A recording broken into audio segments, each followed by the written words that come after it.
Welcome back, my fellow fans of the written word. We are back at To Be or Not to Be, a game book adventure retelling of Hamlet.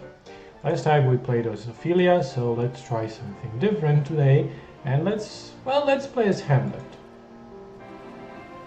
So let's choose Hamlet this time. I guess the canonical choice, and we get an achievement for playing as Hamlet. How convenient. You are Hamlet, you're 30 years old and you're back living at home, but it's okay because your home is a castle. That's right, ladies, you're a prince. Things have been rough lately. You have been trying to focus on your studies at Wittenberg University, where you and your bros, Horatio, Rosencrantz and Guildenstern, all hang out. But you were called home because your father died. My lifelong ambition in this life was to have two dogs, two basset hounds, and call them Rosencrantz and Guildenstern, because it's one of my favorite plays and probably one of my favorite movies as well. And these are just the best names ever. Then your dad's brother Claudius married your mom Gertrude 2 weeks later. Yep. It made you kind of upset, naturally. You race home to conform to her, but she's married to your uncle, and that is weird. You feel weird. Right now you're in the audience chamber of your father's castle, here in sunny Denmark. King Claudius is here, addressing his court. Laertes and Polonius are here too. Laertes is kind of a jerk, and Polonius is his father. It's kind of a description when there's that famous humorous description of the Beatles, like John was the heart and Paul was the brain and George was the soul and Ringo, well, he was a drummer. That was here. Laertes is a jerk and his father is Polonius. Polonius is also the father of Ophelia, whom you're totally sweet on. She's not here though. Who knows what adventures she's having as we speak, while you're stuck in this drafty castle room listening to the other people talk about their feelings. Yes, well, Ophelia is drafting a plan to solve a problem of internal heating using pipes. Speaking of speaking, just now Laertes says something about how now that Claudius is king and he's attended the coronation, is it okay for him to go back to France? Claudius says, sure. Wait a minute, you'd love to leave too and go back to school, away from this weird incesty thing your mother's gotten herself into. It's so gross and weird, yes it is. So what do? Ask Claudius for permission to go back to school, hold your tongue and just wait around. Let's hold our tongue. You stay silent, but King Claudius addresses you anyway. He says he's king now and it's time for you to stop mourning as your father is dead and everyone has to die sometime, right?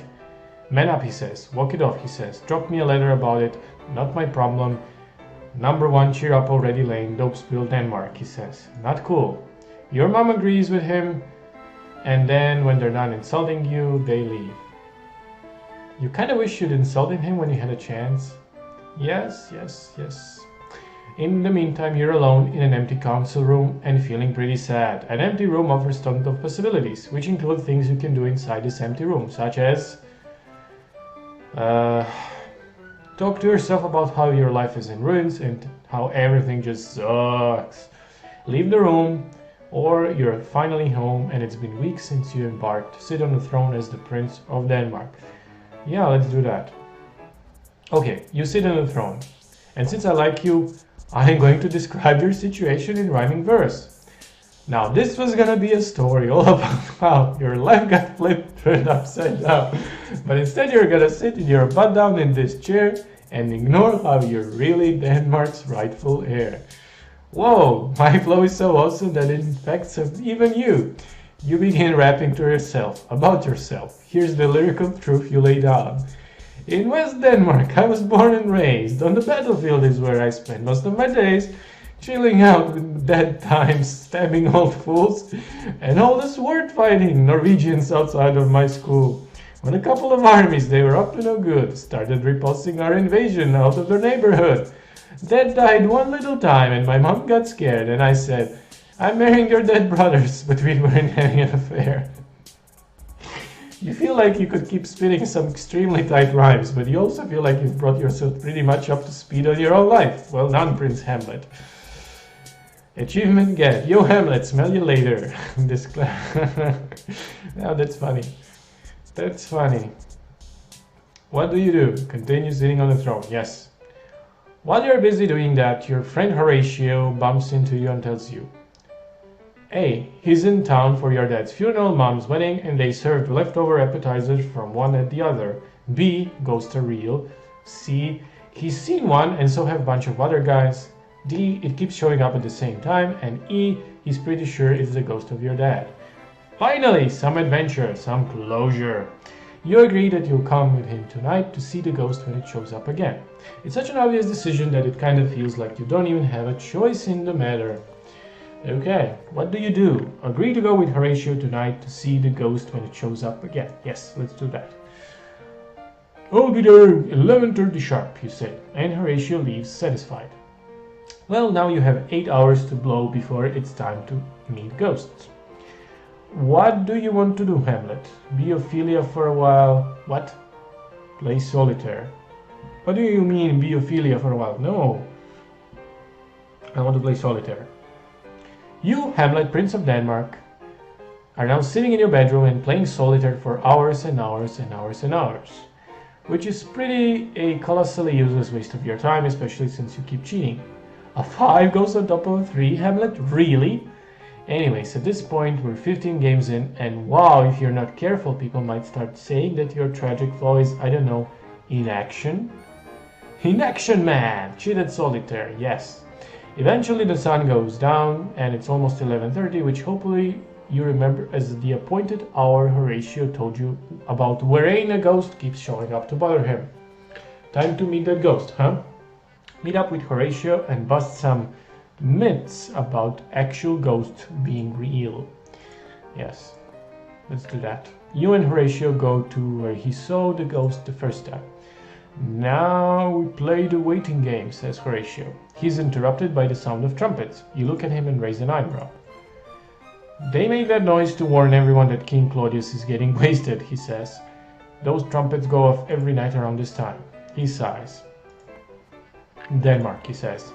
And that exact moment something insanely crazy happens. What the frig? I tell you what the frig. A ghost is here. Ghost. Look, ghost. Don't freak out, but right now you're staring cold in the face of a specter. You can't even imagine how crazy this whole situation is. If you're getting too scared, read this next clause over and over until you're not insane with fear anymore. Everything will be okay. Alright, okay, we can do this. With your last shred of sanity, you quickly glance at the ghost. And then you worry that if you stare at the ghost too hard, your brain will realize it's looking at something so insanely impossible that you'll just black out. Anyway, this ghost, you can see through it, but only a little. It's weird. And I'll tell you what the frig else, this ghost does look like your dad, and he's getting closer. What now? Stare at the ghost intently and black out as your mind shuts down. Don't stare at the ghost too intently and try to figure out what it wants. Run away. Let's try to figure out what it wants. Are you my dad? I mean, my ghost dad. Ghost Dad sounds like a title of a really bad straight-to-DVD movie by Disney, like late 80s, mid 90s maybe. Oh, maybe it was Ghost Dad. It sounds familiar. Anyway, you ask the ghost, but it says nothing. Instead, the ghost beckons to you. What does the ghost beckon to us? He clearly wants you to follow him and leave Horatio behind. I don't know, is this safe? Can ghosts kill people? Can ghosts kill people? You ask Horatio. I don't know, man, but I really don't think you should be alone with that thing, he says, clearly leaving no ball untripped in his own freakout. Hamlet, man, something is rotten in the state of Denmark, I gotta say, he yells, his quivering finger pointing at the ghost. Well, duh. I'm gonna do it, you say, and you follow the ghost into darkness. Yes, we will go follow the ghost into the darkness. You follow the ghost into the mist. After walking for what seems like forever, you get tired of walking. I'm tired of walking, you say. You sit down. Pretty sure I'm done walking. Yeah, I'm pretty out. The ghost stops and speaks to you for the first time, its voice issuing forth from lungs that no longer breathe air. Hamlet, it is I, your father. Look. Or rather, look. I can't stay around here forever, so you need to listen to what I tell you. I didn't have old age. I did some digging around, and it turns out I was murdered by Claudius. Sure. You gasp, shocked and enraged, killed by his own brother. He did it while I slept. I was walking in a garden, and you know how gardens are really boring, right? You nod. They're boring even for people who like them. Exactly, says Ghost Dad. Well, it was so boring I fell asleep, and while I was sleeping, he poured poison in my ear. I didn't know poisons work that way, you say. That's what I said, shouts your dad, throwing his hands above his head in frustration. He starts to pace back and forth. Anyway, I want you to take revenge on him for me. I don't know, cast him out or something. Pull out his chair when he's about to sit down. Offer him a high five, but then when he goes to high five you, pull your hand away and say, too slow. Or should he offer you a high five, you must leave him hanging. I could murder him, you offer. After all, he is sleeping with Mom. Your dad stops pacing and stares at you. Is what? Wherefore? Tell him they got married 2 weeks after the funeral, or you were just kidding. No, let's tell him that. You say they got married basically right after the funeral, and that makes Claudius king now. You explain maybe it's not technically incest, but the timing alone sure feels squeaky. Did he ever read the table of kindred and affinity wherein whosoever are related are forbidden in scripture and are laws to marry together? Asks your dad. Ah, you say, you refer to the document Queen Elizabeth ordered produced, which says a marriage such as this one we're discussing is not squeaky, but a real-life hardcore sin against God, a book which later made its way into the Book of Common Prayer. Itself so influential that we take many phrases such as till death do us apart and peace in our time from it. The very same, nods your father. Although I can imagine that in the future sentiments might change as to whether or not such marriage between genetically unrelated, loving and consenting adults is among the very worst thing it's possible for a human being to do. That's not necessary for us to discuss right now. You agree? Anyway, says your dad, kill Claudius for me, cool? Promise the ghost you'll commit murder. Promise the ghost you'll commit murder in the classiest verse you can come up with. Let's go with that. You clear your throat, hold one hand open in the air in front of you, and promise a ghost that you will kill an alive human. This is what you say. Yeah, from the table of my memory, I'll wipe away all trivial phone records, all source of book, all forms, all pressures past, that youth and observation copied there, and thy commandment all alone shall live, within the book and volume of my brain, unmixed with baser matter, yes, by heaven. Your ghost dad seems pretty cool with that. New quest, kill Claudius, worth 3,500 experience. You have begun quest, kill Claudius, it's worth this many experience points. That's a lot. What do?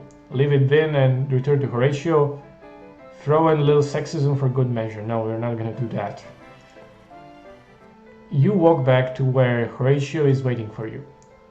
Listen, Horatio, never speak of this whole we totally saw a ghost thing, okay? We've got to keep it a secret. That's cool, says Horatio. No, I'm serious, man, you say, grabbing his shoulders. Some really serious stuff is going to go down, and I need you to keep this a secret. Swear that you'll never talk about this. I swear, says Horatio. Swear it, booms your dad's voice out of nowhere. He already did, you shout. Horatio looks at you, questioning. Hamlet, bro, what's this all about, he says.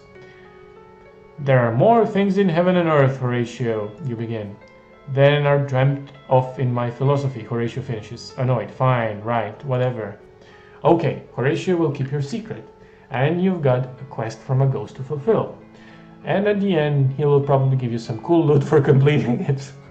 Maybe, I mean, it's possible. Anyway, it's past midnight, and Claudius is probably falling down drunk. What now? Go home for nappy time, say goodbye to Horatio, and go kill Claudius. What can go wrong? Let's try and kill Claudius. You wait until it's 2 a.m., planning to sneak into Claudius' room and give him the old stabby stab. But on your way there, you'll find him passed out in the hallway. There's a bottle of booze in his hand. He really is a cartoon drunk. This is gonna be real easy. You hold your hand over his mouth so he can scream and slit his throat, and he's dead within the minute. Ta-da! You leave quietly, making sure not to be seen, and head down to the shore to wash your blood-soaked hands and your blood-soaked clothes. That's savage, Hamlet. The ocean water cleans off the blood quickly, which is great, because you heard it was hard to get out damn blood spots. Turns out, nope, it's actually really easy. You're glad you stayed cool and rational and didn't freak out at all during the process. Good job, champ. You walk home in your wet clothes, change into adorable pajamas, get into bed and fall asleep. Content in the knowledge that you were right to murder a dude and that you even had supernatural forces on your side, your dreams are generally peaceful. There's some sex in there too, but whatever, man, it happens. Don't even worry about it, it's honestly not a big deal. In the morning, you act super surprised that Claudius got killed to death. What? You say, waving your hands in the air. Come to think of it, that was probably a little much, but everyone bought it, so phew. And then later you become king, and check it. Your economic policies are both wise and fair, and your country becomes way prosperous. Due to economics not being zero-sum game, you not only make the lives of your subjects better, but you actually improve the lives of those they trade with too. Hamlet, you've literally made the world a better place. Nice. And all you had to do was kill a human being. The end. P.S. Oh, I meant to mention it sooner, but one day you step on a butterfly that has the cascade effect of preventing not one, but 2 worldwide wars from occurring centuries down the line. So good job all around. So by killing Claudius, we rebuilt the economy of Denmark and its neighbors, and then by the cause and effect of the butterfly effect, we prevented the rise of Hitler and the World War I as well. So good job, Hamlet. Keep on killing everyone who interferes with your preferred version of history, I'd say. Congratulations, you were really terrific at being Hamlet. The end, for real this time. And we got a neat new illustration here. Okay. Yeah, let's see what does the Hamlet-o-meter say. This stats: poison misused 1, choices made 17. Yes. Well, that was it for Hamlet. Thank you guys and gals and others for watching me. See you next time. I'll probably do a quick run of Hamlet Senior. Let's see if we can make it as wild as possible for some even funnier interactions. Thank you for watching and see you next time. Bye bye.